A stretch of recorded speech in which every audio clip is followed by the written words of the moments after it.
Everyone, and welcome to the online learning classes of English for class 12 CBSE students. I'm Ms. Anita Rawat.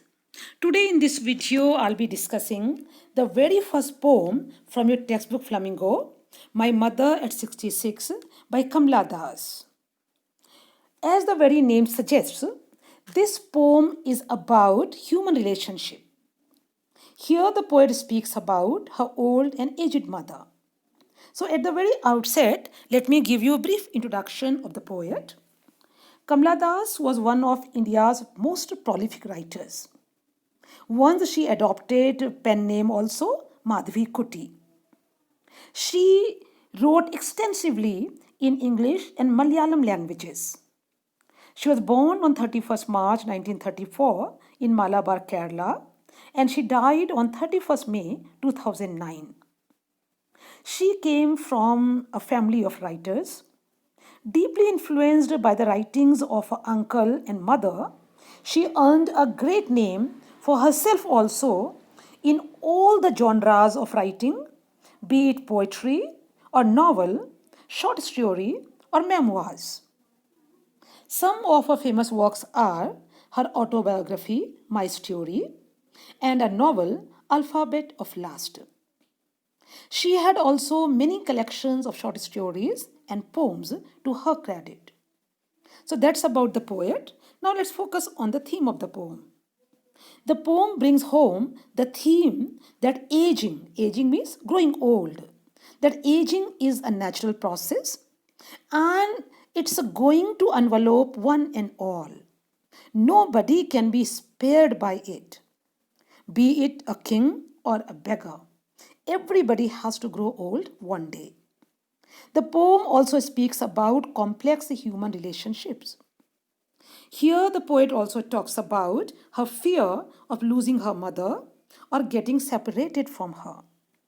See, children, actually, Kamala Das had a very close relationship with her mother, and she had this childhood fear that she would be separated from her mother. In a way, this fear is faced by all the children.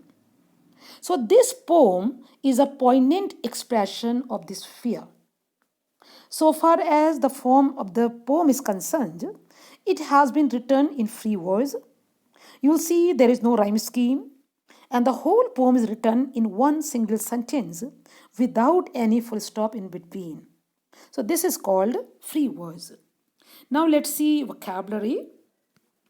You'll find one word there, doze. Doze means light sleep or nap. Ashen means pale and frail like ash. Corpse, dead body.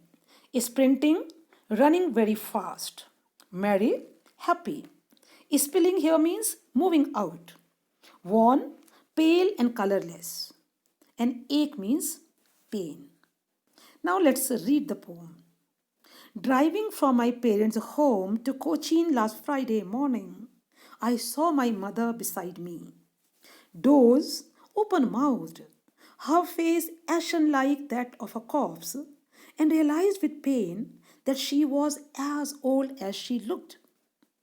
But soon put that thought away and looked out at young trees sprinting, the merry children spilling out of their homes.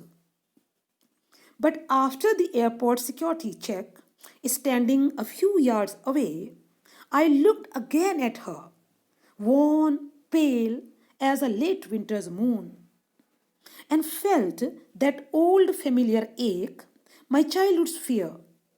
But all I said was, "See you soon, Amma," and all I did was smile and smile and smile.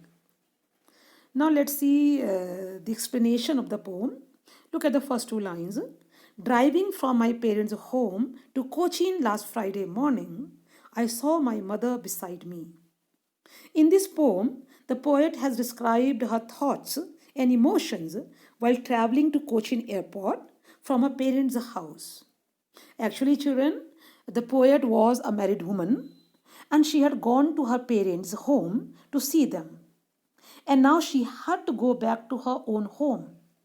So she was going to Cochin airport to board a flight back home from there.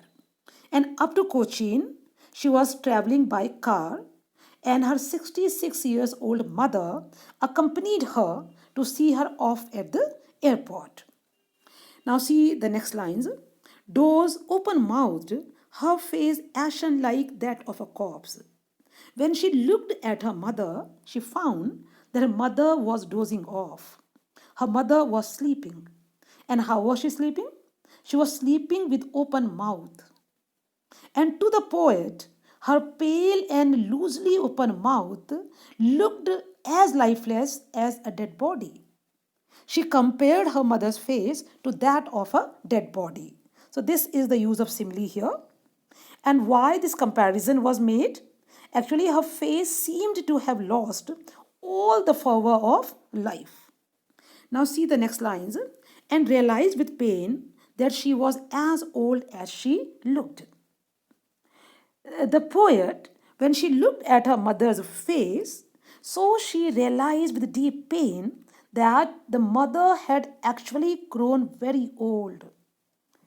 And then the same fear of her childhood, the fear of losing her mother, that fear crept in her mind.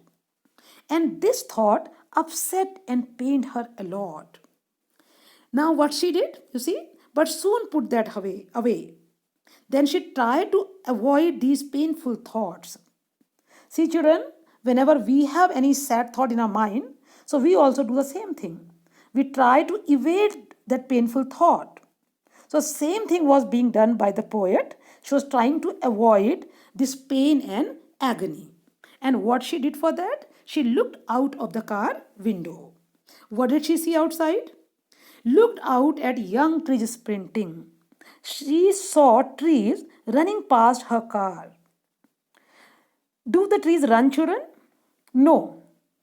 But why she has described trees as running? Actually, she was sitting in a moving car, and this is a scientific fact that when you sit in a moving vehicle, so objects outside seem to be running in opposite direction. So that's why she has used this expression, sprinting trees.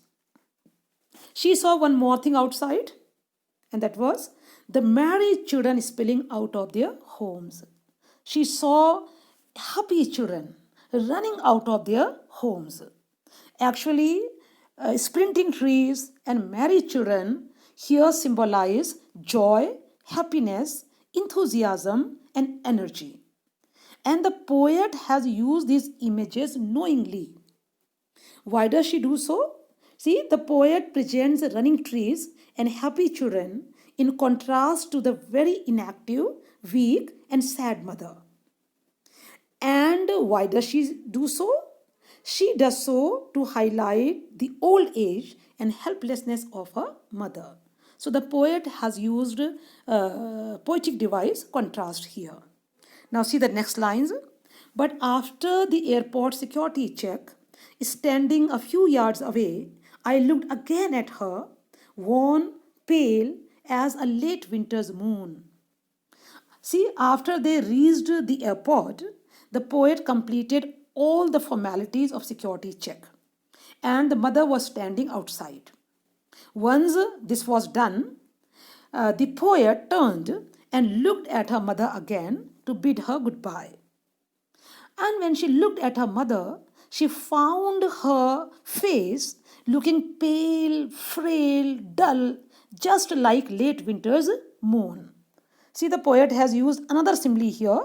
She compares her mother's face to late winter's moon. And why does she do so? Actually, you see, during winter season, moon seems to lose its brightness as it is veiled behind fog and mist. And mother's face also seemed to have lost its radiance. One more reason is there, you see, winter also symbolizes death, and the waning moon symbolizes decay. So that is why the poet has made this a comparison here. Now see the next lines. And felt that old familiar ache, my childhood's fear. When the poet looked at her mother's face, her childhood fear of losing her mother reverted to her. It came back to her. Since childhood, she had a fear that she would lose her mother, and death would consume her mother. Now also, she was afraid that she might never see her mother again. So, see what she did now. See the next lines. But all I said was, "See you soon, Amma." All I did was smile and smile and smile. The poet tried to be hopeful. She tried to be optimistic. So she said these parting words, "See you soon, Amma." Actually, through these words, she was reassuring her mother that she would be fine and they would meet again. And then she smiled repeatedly. Why? To hide her fear, pain, and anxiety from her mother. Through this smile, she also tried to hide her guilt. What was the guilt there? See, she wasn't able to stay back to look after her mother when her mother needed her the most. As I told you, she was a married woman and she had to return to her familial responsibilities. So, see, children, such are the complexities of human relationships that sometimes we have to forego one relation for another due to the demands and commitments. And same responsibilities are being felt by the poet here. She wanted to stay with her mother, but she couldn't, right? So, what she did to hide her feelings? She simply smiled and smiled and smiled. So, that's all about the poem. Now, let's see poetic devices. The poet has used similes in the poem. The very first one you see in the sentence, her face ashen like that of a corpse. Here, the poet compares her mother's face to that of a dead body by using comparative word like. So this is one example of simile. Now see another simile there, worn pale as a late winter's moon. Here the poet compares her mother's face to late winter's moon by using comparative word as. Then you'll also find another poetic device, repetition there. In the last line, smile and smile and smile. You can see repetition of the word smile. You can also see the poetic device contrast there. Sprinting trees are in contrast to inactive mother, and happy children are in contrast to sad mother. The poet has also used symbols there. Sprinting trees are symbolic of growth and vitality. Married children are symbolic of happiness and vitality. And late winter's moon symbolizes death and decay. So that's about the poetic devices and the poem. Now at the end, my message to you is, do take very good care of your parents' children and give them all love and care the way they give it to you. Thank you.